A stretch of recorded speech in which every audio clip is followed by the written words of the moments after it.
एक फल बेचने वाला गांव में मीठे मीठे आम लेकर आता है।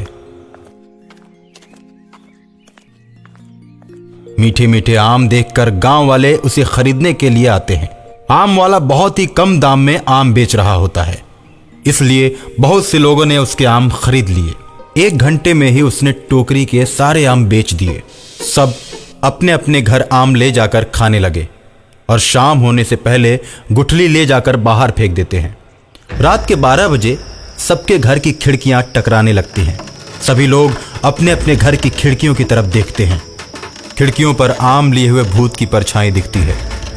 परछाई को देखकर सब डर जाते हैं और परछाई से एक भयानक आवाज आती है। मैं आम वाला भूत हूं। मेरे साथ और बहुत से भूत हैं। हम तुम लोगों को भूत बना देंगे। जिसने जिसने भी ये आम खाया है वो सावधान हो जाए। इतना कहकर आम वाले भूत की आकृति गायब हो जाती है। सभी लोग भूत की बात सुनकर डरे और सहमे हुए हैं। सुनते हो जी सोनू के पापा, जब से मैंने उस आम वाले भूत की परछाई की आवाज सुनी है तब से डर लगने लगा है। ऐसे लगता है जैसे पूरे गांव में कोई न कोई घटना होने वाली है। सुबह होते ही जैसे ही लोग दरवाजा खोलते हैं तो पाते हैं कि आम खाकर जितनी गुठलियां उन्होंने बाहर फेंकी थी वो रात भर में ही पेड़ बन गए और उसमें मीठे मीठे आम के फल लग गए। रात भर में गुठलियों को आम का पेड़ बनते देखकर गांव वाले परेशान हो गए और चौपाल पर इकट्ठे हुए। गांव वालों, ये कैसा चमत्कार हो गया? ऐसा तो कभी नहीं होता। मुखिया जी, इसमें तो हमें कोई राज नजर आ रहा है। रात में आम वाले भूत की परछाई आई थी और वो सबको मारने की बात कर रही थी। देखो, ऐसा कुछ नहीं है, ये सिर्फ हम लोगों का वहम है। मुखिया जी, मैंने भी माना कि ये वहम है, लेकिन ये जो सामने आम के पेड़ दिख रहे हैं जो रात भर में इतने बड़े हो गए, ये वहम कैसे हो सकते हैं? हाँ भाई, कुछ न कुछ तो जरूर है, मैं मानता हूं। अब हम लोगों को सावधान होकर रहना पड़ेगा। और तभी आम वाला भूत चौपाल पर आ जाता है। अच्छा हुआ कि तुम सब एक ही साथ मिल गए। अब मेरी बात सुनो, ये पूरा गांव हम भूतों का ही तो था। मेरे पास बहुत सारे भूत हैं। बहुत समय पहले हम लोग इसी गांव में रहा करते थे।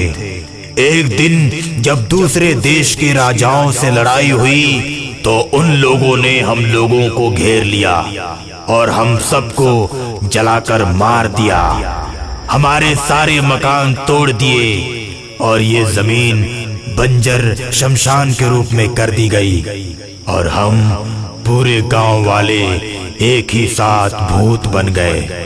और आज भी हम लोगों की आत्मा एक ही जगह बगीचे में बसी हुई है। और अब तो हालत ये है कि बगीचे में पानी बरसे तो भीगना पड़ता है, ठंड पड़े तो कोई व्यवस्था नहीं है और गर्मी में गर्म हवाओं को भी झेलना पड़ता है।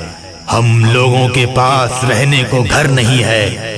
अब तुम लोगों ने हमारी जमीन में अपना घर बना लिया है। ये देखिए, सरकार के अनुसार इस गांव पर अब हम लोगों का अधिकार है। सरकार की आज्ञा लेकर ही हम लोगों ने यहाँ अपने घरों को बनाया है। हम लोगों का घर कानूनी रूप से मान्यता प्राप्त है। अब मैं कैसे मान लूं कि जमीन आपकी है और सारा घर भी आपका है? हम भूतों की कोई अदालत नहीं होती, मेरा कहना मान लो और तुम सब हमारे गांव को छोड़कर चले जाओ। हम लोग बगीचे से आकर अपना गांव फिर से बसाएंगे और तुम सब दूसरी जगह जाकर बस जाओ। ऐसे कैसे बना ले? ऐसे कैसे बस जाए?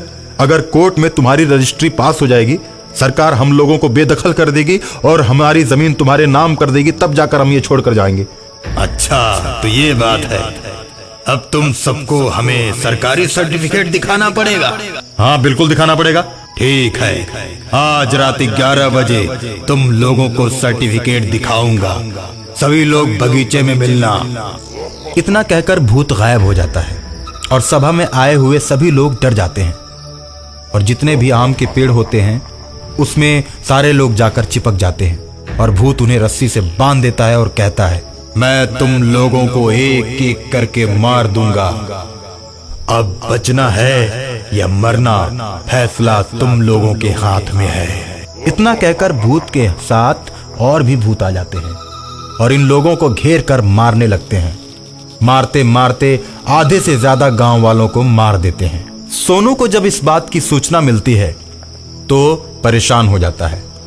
अपने पापा मम्मी से कहता है, जब तक यहाँ गांव में माहौल ठीक नहीं होता ना, तब तक हम यहाँ नहीं रहेंगे, नानी के घर रहेंगे। जब गांव की स्थिति यहाँ पे सामान्य हो जाएगी, जब हम यहाँ आएंगे। सोनू के मम्मी पापा सोनू की बात को मानकर उसके नानी के घर चले जाते हैं और जितने भी गांव वाले हैं गुठली से बने आम के पेड़ में चिपक जाते हैं और भूत उन्हें बांध देते हैं। उनके घरों में जाकर रहने लगते हैं। कभी कभी कुछ खाने पीने की चीजें वो गांव वालों के सामने फेंक देते हैं। क्या अब भी तुम लोग यहाँ से जाने के लिए तैयार नहीं हो? नहीं नहीं नहीं। और इतना सुनते ही भूत एक ही इशारे में बहुत सारे भूतों को बुला लेता है। सारे भूत बगीचे में दौड़ते हुए गांव की तरफ आते हैं और लोगों को पकड़ पकड़ कर बगीचे में ले जाकर पेड़ों से बांध देते हैं और कांटेदार तारों का बहुत बड़ा बाड़ा बनाते हैं जिससे कि लोग उसमें से बाहर ना निकल सकें।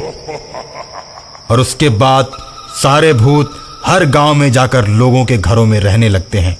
और एक दिन सोनू नानी के यहाँ से आता है और एक तांत्रिक बाबा से भस्म लेकर पूरे गांव को घेर देता है। भस्म से भूत गांव में घिर जाते हैं।